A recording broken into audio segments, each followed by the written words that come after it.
जम्मू कश्मीर सरकार की एम्प्लॉयमेंट की लचर पॉलिसी का आप अंदाजा इस बात से लगा सकते हैं कि हमारे साथ एक ऐसे युवक इस समय साथ हैं जिन्होंने डिग्रियां हासिल की हैं फिजिकल एजुकेशन में, लेकिन जो यहां पर व्यवस्था है उससे मजबूर होकर अब ऑटो चलाते हैं, यानी कि ऑटो चलाने पर मजबूर हो गए हैं।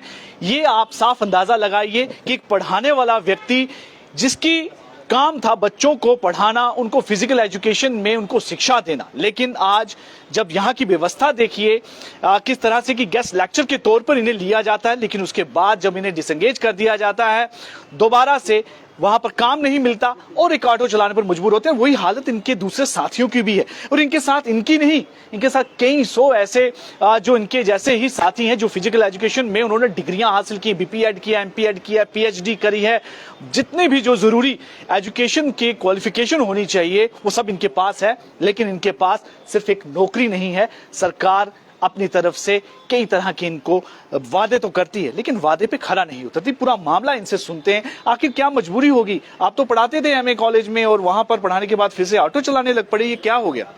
सर देखिए, यहाँ जो जनरल एडमिनिस्ट्रेशन है उन्होंने एक कॉन्ट्रेक्चुअल रिक्रूटमेंट रूल भी बनाए होते हैं, और वो कॉन्ट्रेक्चुअल रिक्रूटमेंट रूल जो है उसमें क्लियरली लिखा होता है कि आपका कॉन्ट्रैक्ट 1 ईयर का होता है, जिसमें गेस्ट फैकल्टी का होता है, एकेडमिक अरेंजमेंट होता है, और यहाँ पे तो असिस्टेंट प्रोफेसर को असिस्टेंट प्रोफेसर नहीं कहा जाता है कॉन्ट्रेक्चुअल, उसको एकेडमिक अरेंजमेंट कहा जाता है, जिसकी आइडेंटिफिकेशन पूरे इंडिया में कहीं नहीं।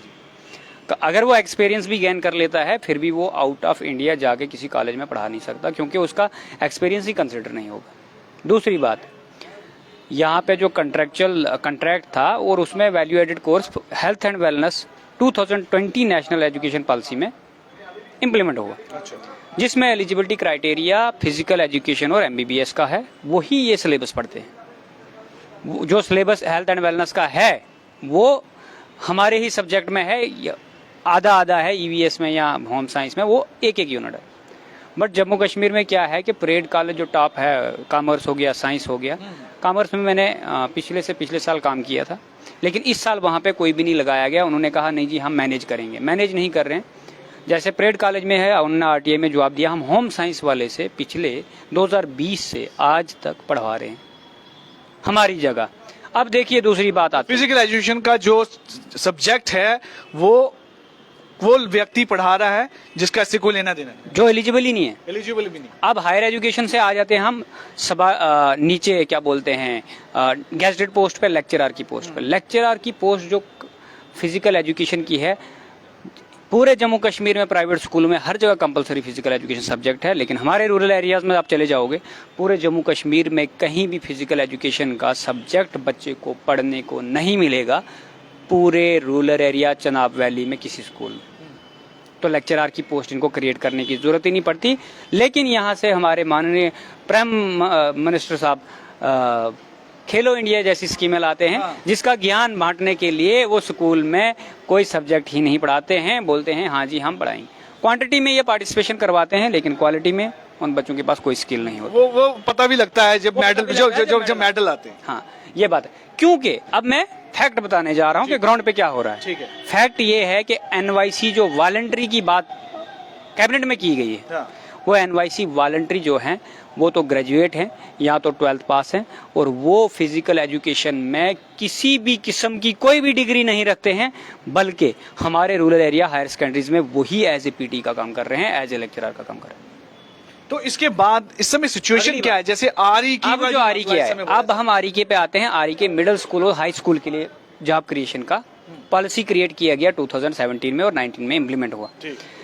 उस 2019 में इम्प्लीमेंट होने के बाद या उससे पहले 13 से लेकर आज तक कोई भी परमानेंट रिक्रूटमेंट नहीं हुई, और जो लोग परमानेंट रिक्रूटमेंट के लिए वेट करते रहे, रहबरे खेल में उनको एम्प्लॉयमेंट नहीं मिला, क्योंकि सारे तो नहीं वहां लग सकते थे।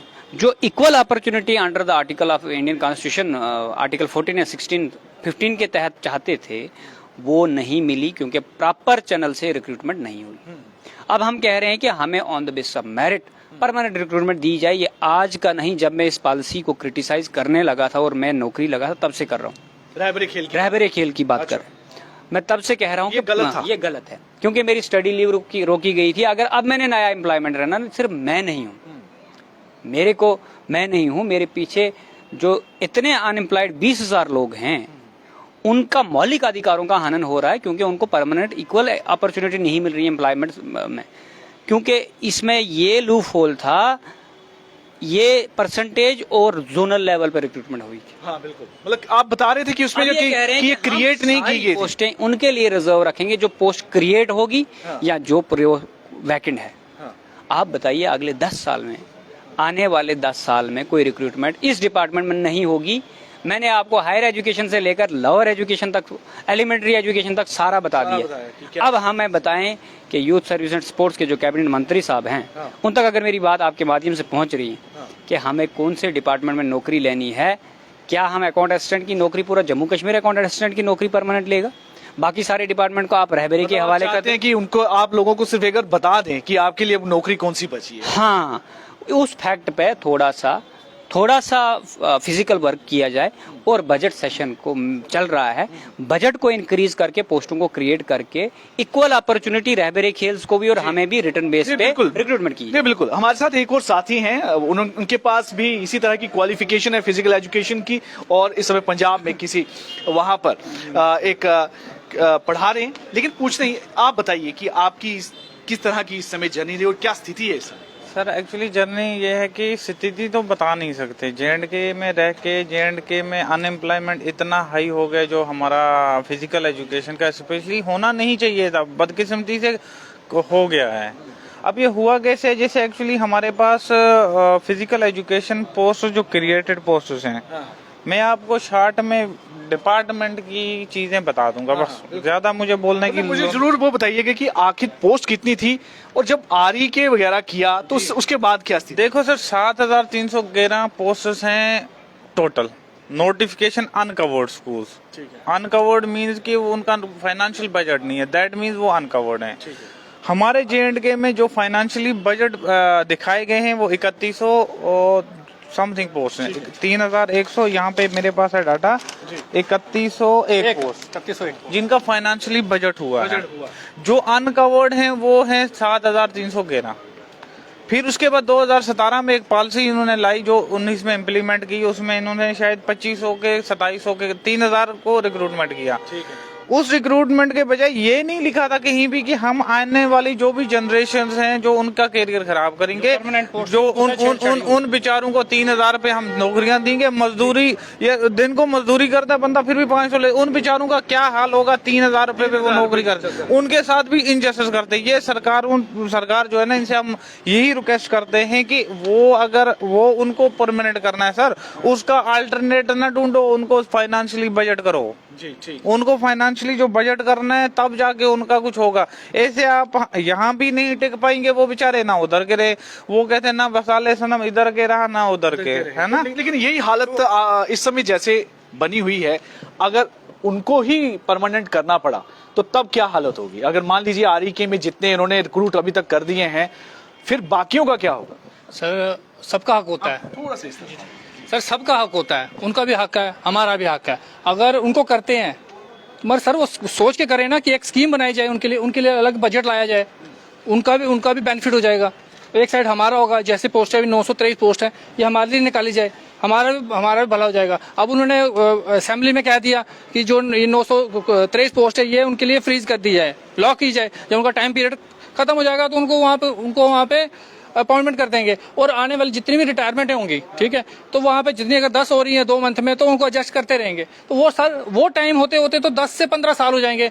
हम तो जो अभी हमारी एज है 30-32 साल है, तो हम तो ओवरेज हो गए, ठीक है। और जो हमारे पीछे बच्चा है जो भी पढ़ रहा है, कॉलेज यूनिवर्सिटी में पढ़ रहा है, तो वो तो आधे कुछ बच्चा तो आधे टाइम पे कॉलेज यूनिवर्सिटी छोड़ देगा, तो वो बाकी जो है तो वो भी खजल हो जाएगा, ठीक है सर। तो मतलब ये कुल आपने ये चीज की थी ऑटो के लिए कहा था। तो ये अगर श्री शर्मा जी ने अगर ये बात कही, ठीक है, उनको बता दो यहाँ जो अनएम्प्लॉयड फिजिकल यूथ है उनके लिए बजट लाया जाए, उनके लिए पोस्ट निकाली जाए, या सभी जितना बच्चा जम्मू कश्मीर में अनएम्प्लॉयड है उनके लिए ऑटो लाया जाए, तो वो भी ऑटो रिक्शा चलाए जाए। मतलब आप ये कहने की स्थिति बन गई है, ये हालत बन गई है कि भाई अगर आप जिस तरह से आपने ये सारा गड़बड़ घोटाला कर डाला है कि इन लोगों की जो भविष्य है एम्प्लॉयमेंट को लेकर वो एक तरह से अधर में इस समय लटक रहा है। इनके लिए या तो ऑटो दे दीजिए, मंत्री जी भी ट्रांसपोर्ट के मंत्री हैं, और या फिर इनके लिए इनका इंसाफ किया जाए ताकि जो नौकरियां हैं उसमें एक फेयर जो है जस्टिस हो सके, एक फेयर मौका मिलना चाहिए। उनको भी एडजस्ट करें, लेकिन इन लोगों को भी एडजस्ट करें जो लोग सालों से इंतजार कर रहे हैं कि इसमें पोस्ट निकलें, पोस्ट क्रिएट हो। लेकिन जिस तरह से सरकार के बयान आ रहे हैं उससे फिलहाल ये काफी नाउम्मीद इस समय लग रहे हैं कि लग नहीं रहा है कि अगले इस तरह की हालत रही तो 10 साल तक भी जो है इन लोगों का नंबर नहीं आने वाला और तब तक ये लोग ओवर एज हो जाएंगे। हम उम्मीद करते हैं सरकार से, हम भी कहते हैं कि प्लीज इनकी तरफ सोचिए, नहीं तो इन जैसे जो कैंडिडेट्स हैं और जो और अभी भी पढ़ रहे हैं और इस उम्मीद के साथ कि वापस जम्मू कश्मीर में वो अपनी सेवाएं देंगे, उनकी हालत भी जो है इन जैसी हो जाएगी, इससे भी ज्यादा बुरी हो जाएगी।